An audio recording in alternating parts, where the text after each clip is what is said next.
नमस्कार,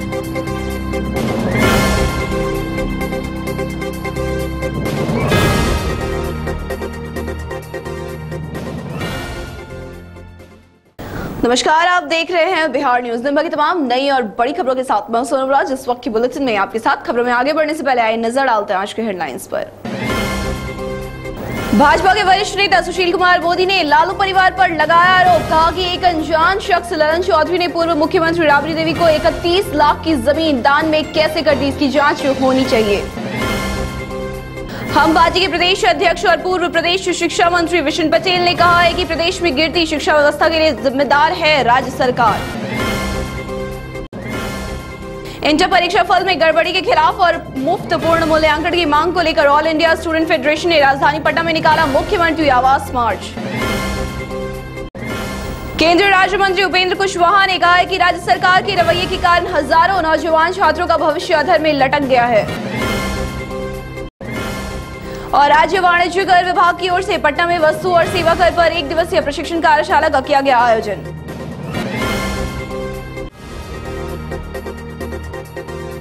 और अब रुक करें खबरों की ओर विस्तार से। पूर्व उप मुख्यमंत्री और भाजपा के वरिष्ठ नेता सुशील कुमार मोदी ने एक बार फिर राजद सुप्रीमो लालू प्रसाद यादव के परिवार पर हमला बोला है। एक प्रेस वार्ता के मौके पर उन्होंने राजद सुप्रीमो लालू प्रसाद के परिवार पर आरोप लगाते हुए कहा कि एक अनजान शख्स ललन चौधरी ने पूर्व मुख्यमंत्री राबड़ी देवी को 31 लाख की जमीन कैसे दान में दे दी। उन्होंने दावा किया है कि राबड़ी देवी ने अपना काला धन इस्तेमाल कर ललन चौधरी के नाम से जमीन खरीदी और फिर 5 साल बाद दान के माध्यम से अपने नाम उसे रजिस्ट्री करा ली। उन्होंने मांग किया है कि जमीन दान करने वाले ललन चौधरी को सामने लाया जाए ताकि पता चल सके कि उसने अपनी जमीन राबड़ी देवी को बिना किसी रिश्तेदारी के आखिर दान में कैसे दे दी।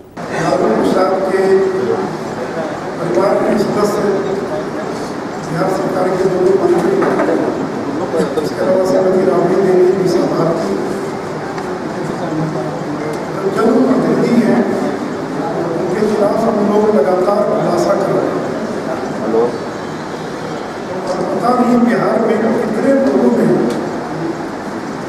लालू जी के परिवार को या तो अपनी संपत्ति गिफ्ट कर दी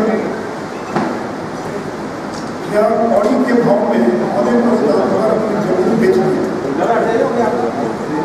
ये सिलसिला बंद नहीं हुआ। गिफ्ट देने का और कौड़ी के भाव बेचने का सिलसिला जारी है। हम लोगों ने श्री रघुनाथ झा के मामले का खुलासा किया था। श्रीमती कांति सिंह, श्री प्रभुनाथ यादव, स्वर्गीय सुधा श्रीवास्तव, श्री अब्दुल बारी सिंह, स्वर्गीय बादशाह आचार, कुछ लोगों ने अपनी संपत्ति गिफ्ट में दे दिया, दान में दे दिया। कुछ लोगों ने औने पौने दाम पर जो कौड़ी के भाव और नाम मात्र की मूल्य पर जमीन को बेच दिया।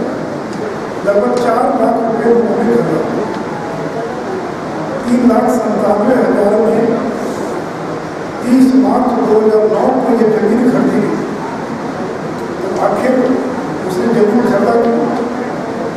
जमीन खरीदा तो उसका पैसा कहाँ से आया?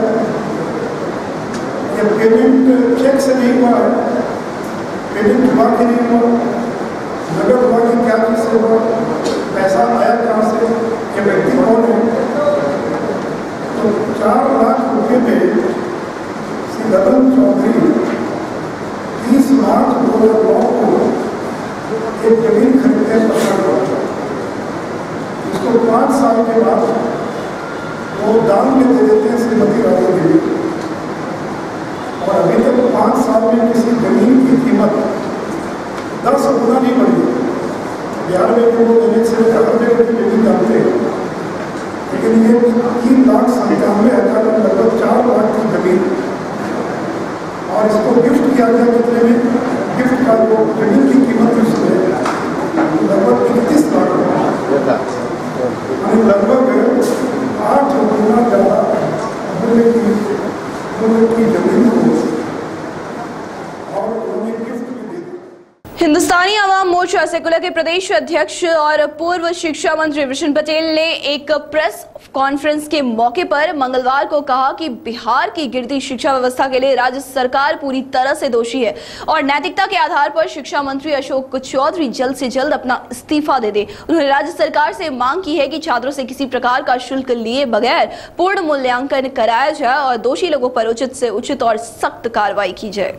ये टॉपर घोटाला दोबारा हुआ और इस तरह का रिजल्ट हो गया है और जो अध्यक्ष है वो कह रहे हैं कि शिक्षा मंत्री झूठ बोल रहे, ये झूठे हैं। ये बताएं कि कौन निर्देश हमको इन्होंने कभी दिया। तो ये आप इसको जरा देखिए कि मंत्री कह रहे हैं कि ये अध्यक्ष की वजह से गड़बड़ी हुई, अध्यक्ष कह रहे हैं कि शिक्षा मंत्री झूठ बोल रहे हैं, ये असत्य बोल रहे हैं। हम लोगों को कोई डायरेक्शन नहीं था, न कोई ऐसी सूचना थी कि हम लोगों को वेरिफिकेशन करना है और क्या करना है। तो एक अजब स्थिति पैदा हो गई है, अराजक स्थिति आप इसको कह सकते हैं। और ये सरकार तरह तरह की बातें कर रही है।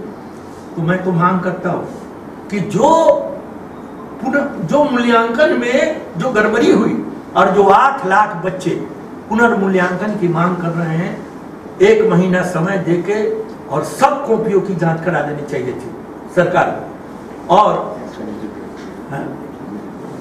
और आप 120 रुपया आप लड़कों से मांग रहे हैं भाई, काय के लिए आप 120 रुपया लड़कों से मांग रहे हैं? गलती आपकी है, सजा आप भुगतिए।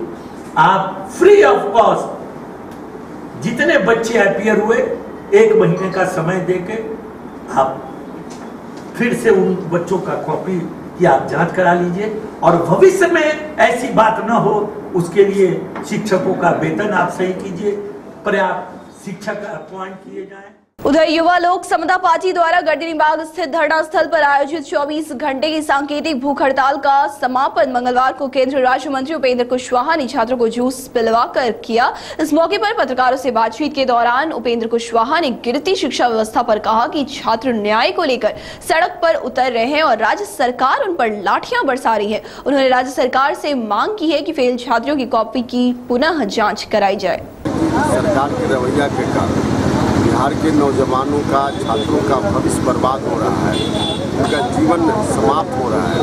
ऐसी परिस्थिति में लोगों का आंदोलन होना स्वाभाविक है। हमारी पार्टी की युवा इकाई के द्वारा अनशन का कार्यक्रम रखा गया सरकार के इस रवैया के खिलाफ, ताकि छात्रों को न्याय मिल सके। आज छात्र न्याय के लिए सड़क पर उतर रहे हैं, लाठीचार्ज की जा रही है, उनको पीटा जा रहा है, उनको न्याय नहीं मिल पा रहा है। जल्द जिस तरह से इंटर का हुआ, बड़े पैमाने पर उसमें गड़बड़ी हुई। इसके लिए मांग है कि जो लोग भी चाहते हैं फिर से अपनी कॉपी की जाँच, उनसे फीस नहीं ली जानी चाहिए और साथ ही साथ फिर से रीटोटलिंग नहीं बल्कि कॉपी की जांच की जानी चाहिए। इन मांगों का समर्थन हम करते हैं, हमारी पार्टी समर्थन करती है और उसी के समर्थन में यह कार्यक्रम आयोजित युवा इकाई के साथियों ने किया है। इनका धन्यवाद करते हैं और सरकार से अपेक्षा करते हैं कि जल्दी से जल्दी इनकी मांगों पर ध्यान दें। इंटर परीक्षा फल में गड़बड़ी के खिलाफ और कॉपियों की जांच, मुफ्त पूर्ण मूल्यांकन की मांग को लेकर ऑल इंडिया स्टूडेंट फेडरेशन ने मंगलवार को राजधानी पटना में मुख्यमंत्री आवास मार्च निकाला। इस अवसर पर एआईएसएफ के राज्य सचिव सुशील कुमार ने बताया कि राज्य सरकार इंटर परीक्षा फल में गड़बड़ी मामले पर छोटे अधिकारियों पर कार्रवाई कर सिर्फ खाना पूर्ति कर रही है। उन्होंने मांग किया है कि शिक्षा विभाग के सभी बड़े अधिकारियों पर राज्य सरकार उचित से उचित कार्रवाई करे।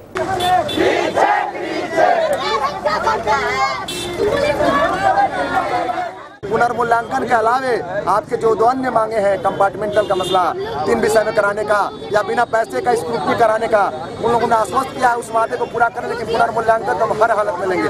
हम अंतिम बात यह भी कहना चाहते हैं कि मुख्यमंत्री महोदय, मुख्य सचिव महोदय, केवल छोटे लेवल के प्यादे जो हैं, जो शिक्षक हैं, जो डीएससी हैं, उनको बर्खास्त करने से बिहार के अंदर में शिक्षा की सूरत नहीं बदलेगी। अगर आप करना चाहते हैं तो प्रधान सचिव से लेके मुख्य सचिव से लेकर तमाम अधिकारियों को अपने लंबित करें, उनको हटाने का काम करें और आनंद किशोर की जगह पर किसी नए शिक्षाविद अस्थायी अध्यक्ष। जिला मुख्यालय सुपौल किसान भवन में जिला बीजेपी द्वारा प्रेस कॉन्फ्रेंस आयोजित की गई, जिसमें नेता प्रतिपक्ष प्रेम कुमार शामिल हुए। नेता प्रतिपक्ष प्रेम कुमार ने बिहार सरकार को हर पहलू पर विफल बताया है और सरकारी फंड को वापस करने की बात भी कही है। भूमि उपलब्ध सरकार नहीं करवा रही है, जिस कारण बहुत सी योजना सीएम नीतीश कुमार के चलते अधूरी रह गई है। क्राइम रेप घोटाले में वृद्धि हुई है। शिक्षा का माहौल पूरी तरह से बिगड़ चुका है और छात्रों का भविष्य अंधकारमय हो गया है। ऐसे में सरकार कैसे दावा करती है कि वो सुशासन का राज्य चला रही है। कृषि महाविद्यालय का है वो भी नहीं हो पाया करती है और ऐसे कई परियोजनाएं जो भारत सरकार चाहती है बिहार में हो जाएगा, तो बिहार सरकार की नेगलेंसी के कारण उन योजनाओं का कार्यान्वयन बिहार में नहीं हो पा रहा है। इसके लिए नीतीश कुमार को सीमा हो जाए। और आपराधिक मामले में एक और नैन्सी झा का अभी जो हत्या जो है, और हत्या में मतलब अभी तक हत्यारे पकड़े नहीं गए जा सकता, दो की गिरफ्तारी हुई। हाँ, मतलब जो नेम्ड FIR और भी जो लोग हैं, हमारा मांग है जो गिरफ्तार हुए और जो नहीं जो हुए इन सबों को एक्सपीडिएंट ट्रायल चलाकर इन सबों कड़ी से कड़ी सजा सरकार दिलाने का काम करे। राज्य में इस तरह अपराध बढ़ रहा है कि आम जनता का जीना शुरू हो जाए। हत्या, अपहरण, आम बात।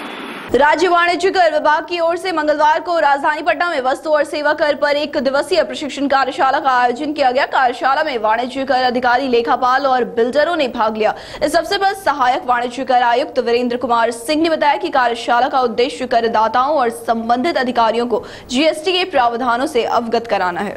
GST जो नई रिजीम आ रही है अप्रत्यक्ष कर प्रणाली के, है ना, इसके बारे में उनको जानकारी दी जाएगी कि उन्हें कैसे इसके तहत रजिस्ट्रेशन लेना होगा, कैसे वो अपने कर का भुगतान करेंगे, कैसे वो अपनी विवरणी दाखिल करेंगे और साथ ही जो अन्य चीजें हैं, मतलब इसमें क्या क्या प्रावधान है उनके लिए, है ना, इससे उन्हें रूबरू कराया जाए। गंगा नदी में गाद की समस्या के निदान और इसकी अविरलता को बनाए रखने की जल्द ही एक समिति गठित की जाएगी। इस समिति में केंद्र और राज्य के जल संसाधन विभाग, इकोलॉजी, पर्यावरण और सामाजिक विशेषज्ञ भी शामिल होंगे। राजधानी पटना में मुख्यमंत्री नीतीश कुमार और केंद्रीय टीम के बीच हुई एक बैठक में यह महत्वपूर्ण फैसला लिया गया। इस बैठक में यह भी तय हुआ है कि समिति मानसून के पहले और मानसून के दौरान बाढ़ग्रस्त इलाकों का जमीनी अध्ययन कर सुझाव देगी कि आखिर गंगा नदी की समस्या को खत्म करने के लिए क्या बेहतर उपाय किए जा सकते हैं। उद्योग विभाग की ओर से मंगलवार को राजधानी पटना में उद्यमी सम्मेलन का आयोजन किया गया। इस सम्मेलन में बिहार औद्योगिक निवेश प्रोत्साहन नीति 2016 के तहत दी जा रही सुविधाओं पर विचार विमर्श किया गया। इस सम्मेलन का उद्देश्य उद्यमियों को प्रोत्साहित करना और युवाओं को अपना कारोबार शुरू करने के लिए प्रोत्साहित करना है। सम्मेलन में उद्योग मंत्री जय कुमार सिंह भी शामिल हुए। सम्मेलन में कई और उद्यमियों ने भी भाग लिया। वहीं पूर्व मध्य रेलवे के महाप्रबंधक DK गायन ने कहा है कि बिहार में रेल के विकास के मद में 3000 करोड़ रुपए से ज्यादा राशि आवंटित होने से नई रेल लाइन दोहरीकरण, अमान परिवर्तन और विद्युतीकरण का काम जोरों शोरों से चल रहा है। मुजफ्फरपुर में सुरक्षा और संरक्षा की समीक्षात्मक बैठक को संबोधित करते हुए महाप्रबंधक DK गायन ने कहा कि सोनपुर, डेहरी, दानापुर, मोकामा यार्ड की रीमॉडलिंग की जा रही है। उन्होंने रेलवे के अधिकारियों से सुरक्षा और संरक्षा पर विशेष ध्यान देने का आह्वान भी किया। तो अपनी सारी समस्याएं घर छोड़ के आइएगा। घर की समस्याओं को लेके इंजन पे मत आइए, ये बहुत सीरियस काम है। आप किसी भी तरह के समस्या उलझन में यदि आप गाड़ी चलाएंगे, दिमाग में कोई और उलझन या समस्या लेके गाड़ी चलाएंगे तो 99% चांसेस हैं कि कहीं ना कहीं गलती हो जाए। इसलिए हमेशा कोशिश कीजिए कि जितनी समस्याएं हैं उसे आप इंजन में चढ़ने के पहले छोड़ के आइए।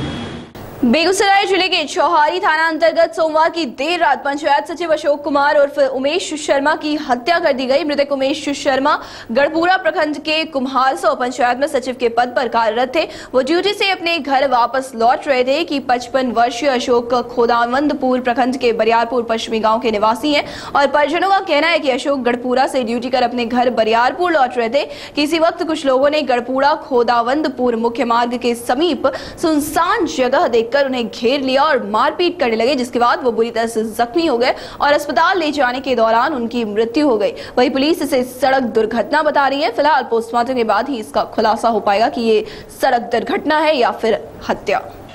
हमें ये मालूम नहीं, लेकिन हमको इतना शक हो रहा है कि मुखिया जी के फोन पे हम जब 2 से 3 बार फ़ोन किए तो वो उठाए, लेकिन उठाते हुए भी मिनट तक के संवाद सुनते हुए भी वो मोबाइल स्विच ऑफ दोनों मुखिया जी कर लिए। गरपुरा और कुम्हारसो मुखिया दोनों कर। क्या नाम है दोनों मुखिया?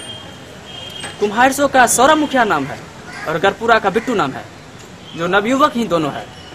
यही है जो मालूम हुआ, जो वहाँ उसको घर का सदस्य बोल रहा है, जो मार पीट करके उसको हत्या किया गया है। इतना ही बात हम जानते हैं।